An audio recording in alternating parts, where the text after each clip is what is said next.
Hey guys, new vintage baseball card pickup here. I broke a rule, one of my self-imposed collecting rules.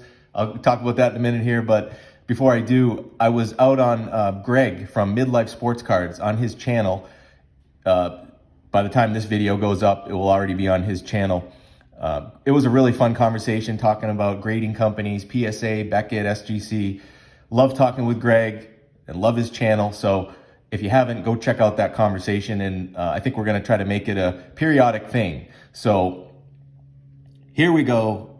This is a card that, it's not a very expensive card like some vintage cards are, but this is a card that every time I've always looked at it, I've always thought how awesome it was. I just love the image on here. It's the 1973 Topps Clemente, his last card. And man, it's just a card that, I don't know why I never got it, other than I got that rule that I put on myself where I'm only allowing myself to get 4 playing days cards of these type of players like Clemente and Hank Aaron, Willie Mays, Ted Williams, Stan Musial. So I'm trying to create these rules for myself so that I keep my collection a little smaller, right? That's kind of the way I want it right now, and my budget intact. So, I had to break a rule on this one because, number one, it's not a very expensive card. I believe it was about 68 bucks or something like that, $69 that I ended up paying for this card. I got it off of eBay last week. And, there's a ton of these on eBay, but the eye appeal will vary, as you probably have seen. So this one here, it's a PSA 4 with some really nice double D style centering. I'm sure it's not perfect, Dylan, when you watch this, but, I think it's nicely centered, and, it was affordable. So this was the one for me. I mean, this image, something about it. Of course, the story of, I know a lot of you vintage guys and Clemente experts, the story of Clemente and this card. But for those that don't, this was his card that came out in 1973.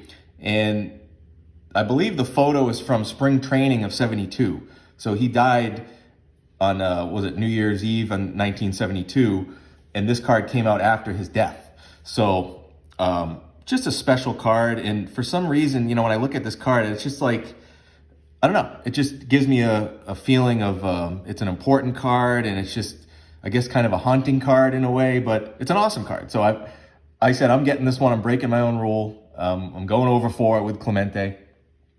And I also have his, if you saw my episode where I showed the 4 that I have in my binder that I'm limiting myself to, I also have the 72 where he's, tossing the ball up in the air, the turn back the clock card.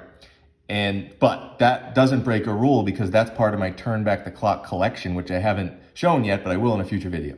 But this one does break a rule. This, I made a special exception for, just a really awesome card that's not too expensive, especially when you buy it in a lowly 4 from PSA. But it's interesting too, if you look in the back, it's way off centered, which I don't really care about back centering. But the front is nice. So pretty interesting. And I love this card. So really happy to add it to the collection. And I think I'm not going to break any more rules with Clemente, but I had to this one time. And here it is. So thanks, guys.